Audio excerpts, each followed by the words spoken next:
Fala pessoal, a gente está de volta aqui com o primeiro ano do Centro de Estudos John Knox para darmos conclusão ao questionamento que eu deixei, né, no ar acerca dos escritos paulinos lá para a igreja em Corinto, no primeiro século, e como esse pensamento que ele usou para corroborar o ensinamento teológico e doutrinário dele dialoga de alguma maneira com o texto sociriano sobre o signo linguístico, ok? Como eu disse no outro vídeo, reforçando aqui, esse texto, esse trecho, melhor dizendo, não, não traz um discurso religioso, traz um discurso, embora a linguística não tenha sido uma ciência até Saussure, separada, mas ele traz um discurso, perdão, linguístico, né, com elementos próprios do pensamento que depois Saussure estruturou no curso de Linguística Geral, certo? E aí, no outro vídeo, tanto o Vitor Hugo quanto o Cauê mencionaram, né, coisas interessantíssimas. E em relação àquilo que o Cauê mencionou depois, eu até, na verdade, eu nem mesmo eu tinha associado dessa forma, como ele pensou, achei interessante. A gente vai só ajustar aqui algumas questões. Ele começa o texto, Paulo aqui, né, falando. Deixa eu só dar um zoom aqui rapidinho.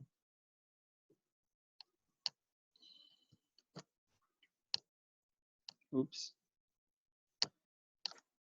Pronto. Então, deixa eu me esconder. Então, ele começa falando. Vou ficar sozinho aqui. Ele começa falando, né, dando exemplo de instrumentos musicais, certo? No que diz respeito à música em si. Ele diz: é assim que instrumentos inanimados, como a flauta ou a cítara, quando emitem sons, se não os derem bem distintos, como se reconhecerá o que se toca na flauta ou cítara? Certo? Um instrumento de sopro, um instrumento de cordas. Então, observa que aqui eu tenho uma linguagem que não é a linguística, vamos dizer assim, no sentido de que não vai utilizar a língua, certo? A música, ela é um tipo de linguagem, você consegue expressar e comunicar muitas coisas através da música, portanto, então, aqui a gente tem uma linguagem musical, certo? Mas por não ser verbal, ok? Ela não vai entrar no conceito de signo linguístico, mas a música tem também os seus signos, certo? Que se expressam de forma bem diferente daquilo que é o signo linguístico. Entretanto, de fato, perceba que quando ele diz assim, quando emitem sons, se não os derem bem distintos, como se reconhecerá o que se toca na flauta ou cítara? Ainda que as notas musicais elas não sejam lineares, propriamente dizendo, né? Aí eu retomo aquilo que o Cauê mencionou, tá? Porque você, quando combina notas, você tem aquilo que a gente chama na música de arranjo, o arranjo musical, então, né? E você possa tocar muitas ao mesmo tempo, ainda assim, tá? Para que a música possa ser reconhecida, existe uma melodia. E essa melodia, ela traz os arranjos, ela traz as notas, ela traz todos os elementos que a compõem para que ela possa ser executada em uma ordem, certo? E ainda que ela não seja exatamente linear, quando você pega, por exemplo, uma partitura, você tem muitas informações sendo colocadas, informações de naturezas distintas acerca da execução da música na mesma linha, vamos dizer assim, ao mesmo simultaneamente, né, na linha. Ainda assim, cada tempo daquele lá, cada unidade daquilo lá, cada conjunto, vamos chamar assim, ele precisa ser executado dentro de um determinado tempo, certo? Então, de fato, eu posso fazer essa associação, ainda que de maneira remota, mas eu achei interessante, eu acho válido mencionar, né? E aí depois ele fala da trombeta, e aí ele diz, pois também se a trombeta der som incerto, quem se preparará para a batalha? Tá? E aí aqui a gente tem, mais uma vez, né, uma questão envolvendo um instrumento, porém, esse instrumento agora não tem uma utilização artística musical, certo? Aqui Paulo está fazendo menção à estratégia, né, ao recurso de se utilizar trombetas, certo? no âmbito das guerras, das batalhas, em que determinados toques, determinados tipos, formas de tocar a trombeta passavam para o exército informações. Então, se era para atacar, se era para recuar, se era para colocar em moção a nova parte da tática de guerra, de batalha. Então, como comunicar tudo isso a um exército, certo? Numa época em que você não tinha recursos de comunicação, né, à distância e tudo mais. Então, se utilizava muito a questão dos tambores e das trombetas, certo? Então, a gente tem aqui uma linguagem sendo mencionada, sim, porque você utiliza esse recurso que é não verbal, ok, para comunicar coisas, no caso, na batalha. Então, é também uma questão semiológica, certo? Envolve também a questão da ciência que estuda o significado, né, os signos. Porém, por ser não verbal, não é um signo linguístico, tá? E aí ele pega esses exemplos de instrumentos inanimados e aí ele vai agora aplicar para as pessoas, né, que estavam ali naquela igreja e que tinham um problema relacionado ao entendimento, em relação àquilo que se dizia, né, em termos de língua mesmo. E aí ele traz esse princípio. Ele diz assim, olha, se instrumentos inanimados, tá, precisam ter um certo uso específico para que possam ser entendidos e reconhecidos dentro daquilo a que ele se propõe, assim também vocês. Então, o Paulo está dizendo aqui, assim vós, se com a língua não disserdes palavra compreensível, como se entenderá o que dizeis? Então, percebe que aqui eu tenho justamente, nessa pergunta retórica dele, todo o princípio do signo sociriano, certo? Ah, então Soci pegou de Paulo? Não necessariamente. Com certeza Soci conhecia o texto sagrado, mas não necessariamente. O fato é que isso é uma verdade natural, né? É algo que está no universo, que se percebe como algo observável no universo, e que Saussure trouxe de uma forma em linguagem científica, certo? E estruturou esse pensamento. Mas veja que a gente tem isso, certo? No mundo antigo já.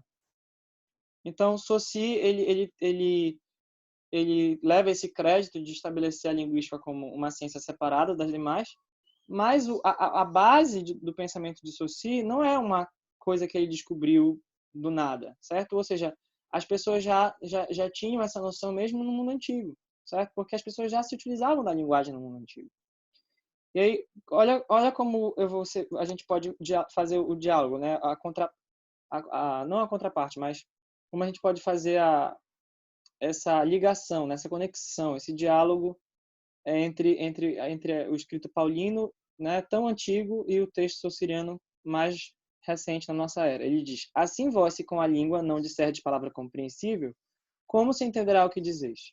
Tá?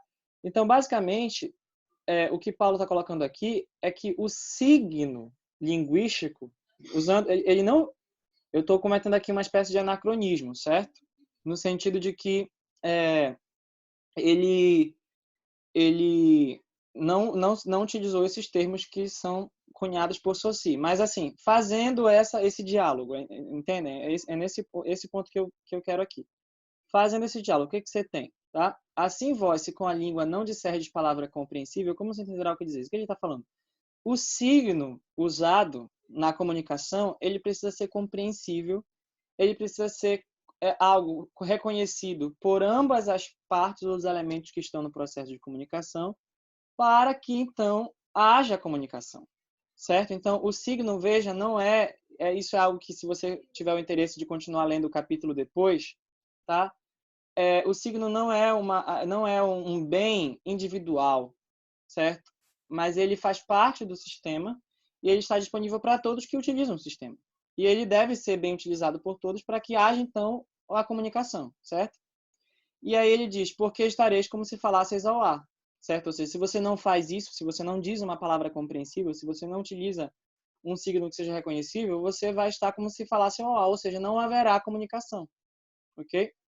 E aí ele diz, há sem dúvida muitos tipos de vozes no mundo, muitos tipos de vozes no mundo, tá? O termo aqui voz no original é no sentido de linguagem mesmo, certo? Ou seja, ele está dizendo, olha, há muitos tipos de linguagem no mundo, muitos tipos de vozes, de idiomas, há muitos tipos de discursos, ou seja, um termo, perdão, que é bíblico, está na Bíblia, está no texto sagrado, mas que traz uma verdade científica que é estudada até hoje, né? Que é considerada como algo até bem recente dentro do escopo das ciências que compõem, né, o conhecimento do mundo. Então, mas Paulo já coloca isso, né? Há sem dúvida muitos tipos de vozes no mundo, muitos tipos de linguagem. E aí o que ele diz? Nenhum deles sem sentido. Ou seja, nenhum deles, nenhum tipo de signo, seja ele linguístico ou não, mas especificamente o linguístico, nenhum deles vem sem significado. Então, o que Paulo está colocando aqui? Fazendo o diálogo com a teoria de Saussure, né? A questão que Saussure traz sobre o signo linguístico. O signo só é signo porque ele tem um significado. Certo? E aí ele termina, e aí é que vem a questão principal desse diálogo, dizendo o seguinte: se eu, pois, ignorar a significação da voz, serei estrangeiro para aquele que fala e ele estrangeiro para mim. Nesse termo, significação da voz, certo? De uma forma muito interessante, fazendo aí essa comunicação, esse diálogo, você tem os dois elementos que compõem o signo linguístico. De onde é que ele diz? Se eu, pois, ignorar a significação da voz, ou seja, se eu, pois... Preste atenção como faz todo sentido se você troca os elementos de significação e voz pelos termos saussurianos, certo? Se eu, pois, ignorar o significado do significante, significante não é aquilo que a gente reconhece ou percebe com os nossos sentidos, certo? Ou seja, pensando aí no conceito inicial de Saussure, a questão da imagem acústica, então tem a ver com voz. Então, se eu, pois, ignorar o significado do significante, e aí ele completa, serei estrangeiro para aquele que fala e ele estrangeiro para mim. Tá? Então, o Vitor Hugo tinha mencionado, né? Pensando aí nas onomatopeias, mas serve para todo tipo de significante, não só as onomatopeias, né? A questão de que você, para que haja comunicação, eu preciso, como falante, dominar o mesmo código que o meu ouvinte. E assim, o significante que eu usar, o significante que eu utilizar, que eu disser, vai trazer um significado, né, para o meu ouvinte também. Ou seja, a gente vai compartilhar do mesmo conhecimento, do mesmo significante. Então, se eu ignoro o significado do significante, o significado que vem atrelado a esse significante, certo? Então, esse signo linguístico não vai ter nenhuma utilidade para mim. Percebe? Que interessante isso, né? Ou seja, é algo escrito no primeiro século, né, depois de Cristo, no primeiro século da nossa era, e traz algo de uma forma, claro, usando não termos técnicos, não termos científicos, mas traz de uma forma muito interessante a mesma coisa que a gente está estudando aqui, né? Que Saussure teorizou no século XIX e a gente está aqui comentando no século XXI. Então, continua sendo algo perceptível, né? Continua sendo válido, certo? E embora não seja novo, certo? Continua tendo a mesma relevância do que, né, há muitos séculos e até mesmo milênios atrás, certo? Então, é esse diálogo, é essa associação que eu quero que vocês tenham em mente entre essa passagem e o texto saussuriano, né? Você perceber que se eu ignoro o significado do significante, ou seja, a significação da voz, eu serei estrangeiro para aquele que fala e ele estrangeiro para mim. Ou seja, não haverá comunicação, não haverá reconhecimento de um signo linguístico na fala da pessoa. Ok? Alguém tem alguma dúvida ou algum comentário adicional para fazer sobre isso? Respondam no chat aí, se vocês têm alguma coisa para falar. Não me deixem no vácuo agora, por favor, tá? Alguém gostaria de dizer alguma coisa? Complementar alguma coisa? Vocês estão me ouvindo, gente? Beleza. Diga, Vitor Hugo, pode falar.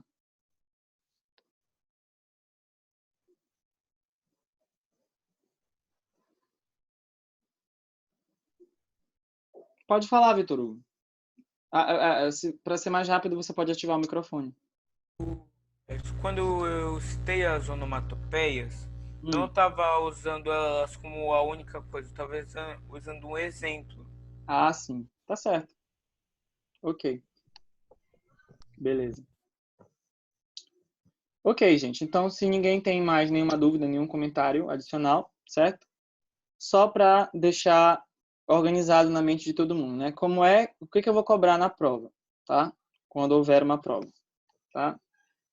E é o que eu vou passar para vocês aí como exercício, certo? A gente já vai ter exercício essa semana que vai entrar agora, tá? Eu vou passar para vocês atividades. Pode falar, Cauê. Pode ativar o microfone. Ah, se a língua ela se trata de um significante, o processo de comunicação seria o próprio signo linguístico?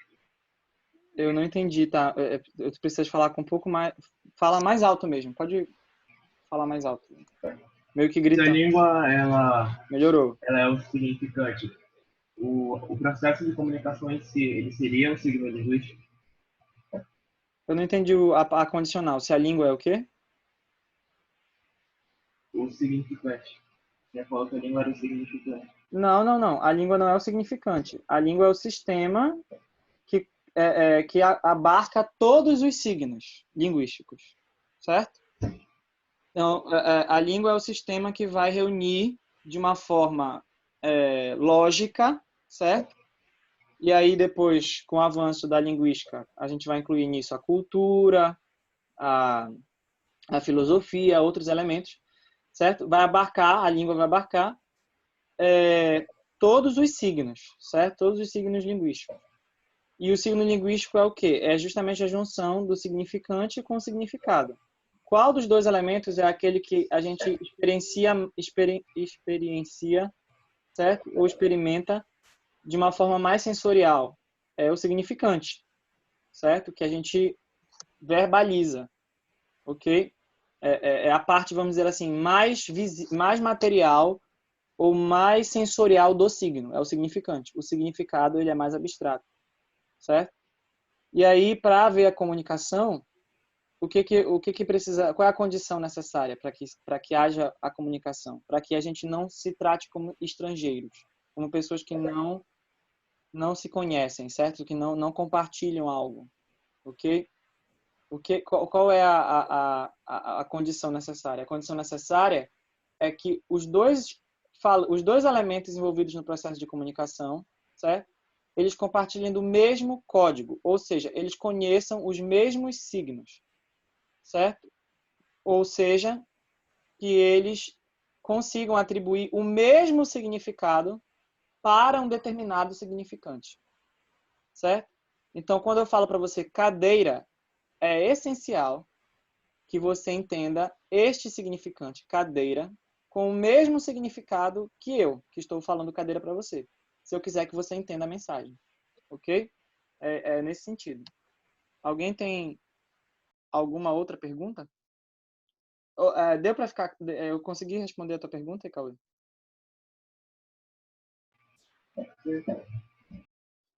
Ou não era bem isso que tu estavas perguntando? Consegui? Sim, eu estava confundindo, achando que a língua era o significante. Não estou ouvindo, vai ter que falar alto, mais alto, por favor. Alô? Cauê? Vai escrever no chat?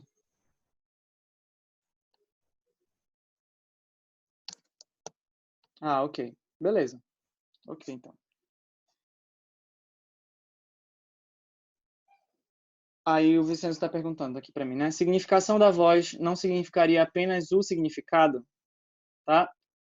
Pois é, mas o significado foi que nós vimos. O que foi que nós vimos dentro daquilo que o Soci mencionou?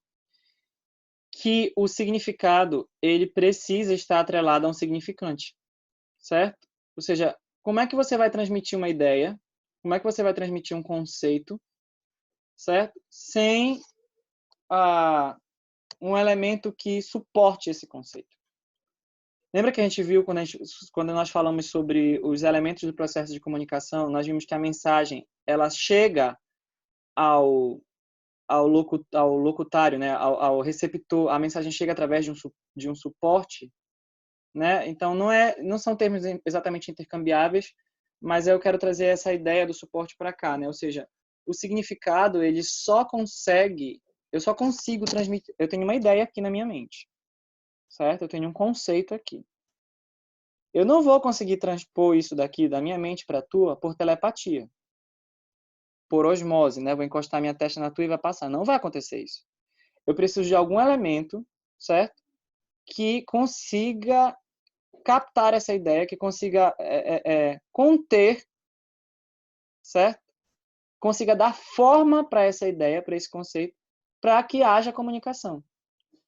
Então, o que é que traz isso, certo? É o significante. O significante é a forma, o significado é o conteúdo, tá? Então, se eu ignorar o conteúdo,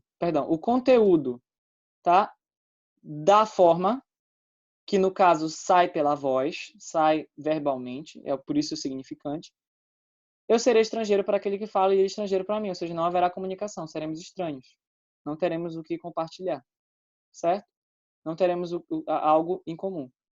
Então, se eu, pois, ignorar o significado, o conteúdo do significante, serei estrangeiro para aquele que fala. Então, tem a ver com o que ele falou inicialmente. Ele diz, olha, assim vós, se com a língua não disserdes palavra compreensível, ou seja, um significante que tenha um significado, certo?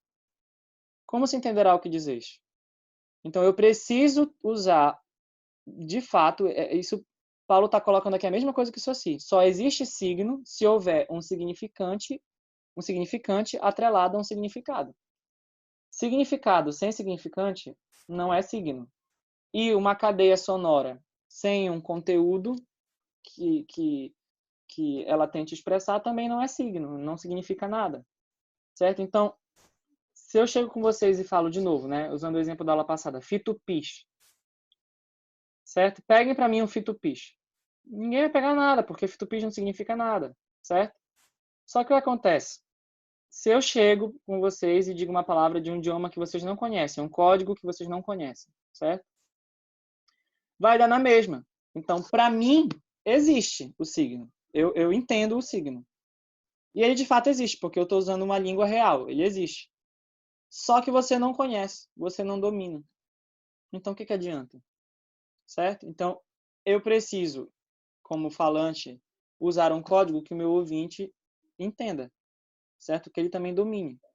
Ou seja, para que os signos possam ser reconhecidos pelos dois elementos envolvidos no processo da comunicação. É basicamente isso que Paulo está dizendo aqui, dialogando com o Soci. Para que o signo funcione, certo? Não basta que o que vai emitir, vamos dizer assim, o signo ou a mensagem, ele domine aquele código. Quem vai receber também precisa dominar, porque senão vai ficar algo vazio, tanto quanto se eu estivesse inventando uma palavra. Certo? Por exemplo, se eu disser para vocês aqui assim,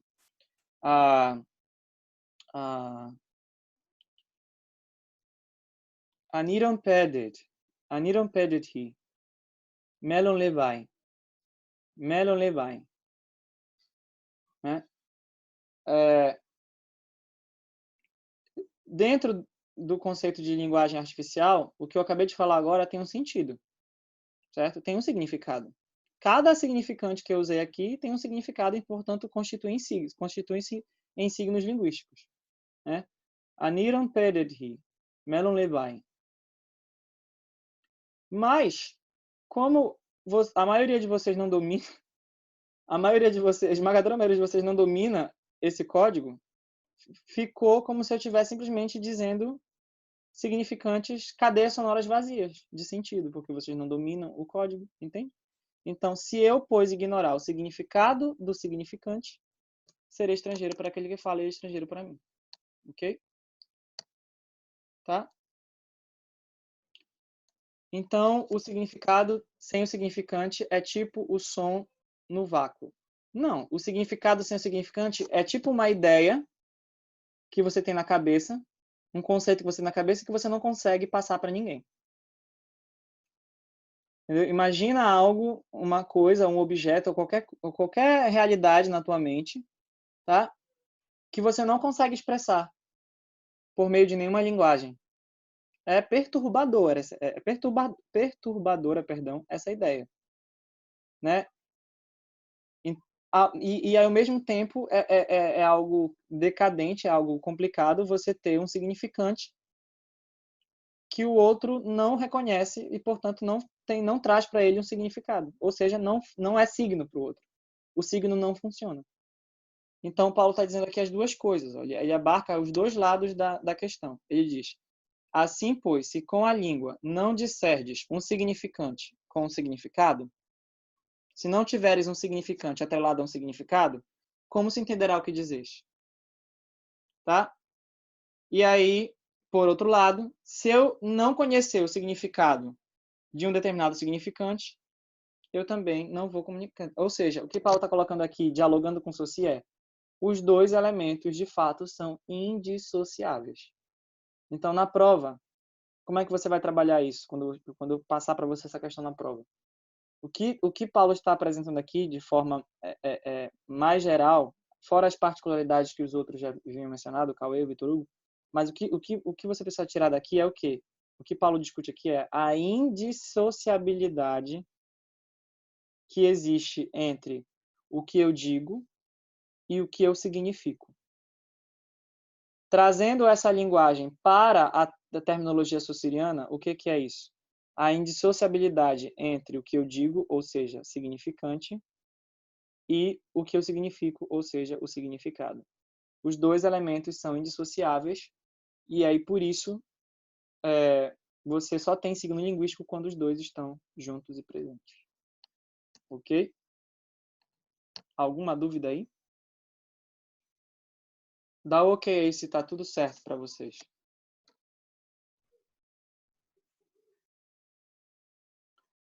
Beleza. Então, para fechar, para a gente encerrar, como é e para também deixar vocês com a mente, né, bem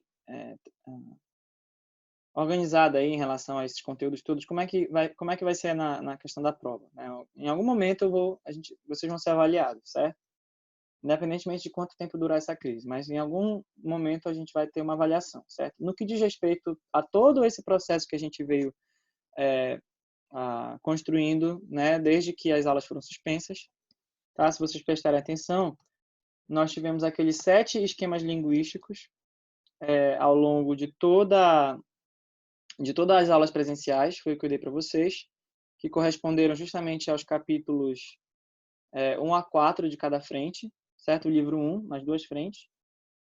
E esses 7 esquemas linguísticos foram que nós trabalhamos, esses 4 capítulos de cada frente, nas aulas presenciais. O que aconteceu depois que as aulas foram suspensas? A gente trabalhou toda essa parte de signo linguístico, até agora, certo? Então, a gente... como é que eu vou cobrar isso na prova? Eu vou cobrar o entendimento daqueles esquemas, certo? Que você saiba transpor isso para as questões práticas de língua, né, de estudos linguísticos, certo? E aí eu vou passar questões, né, para que vocês saibam. Eu vou mandar essa semana atividades para que vocês tenham uma noção de como é que vai vir na prova, ok? E na parte do signo, o que você vai precisar entender? Você vai precisar saber explicar o que é o signo, certo?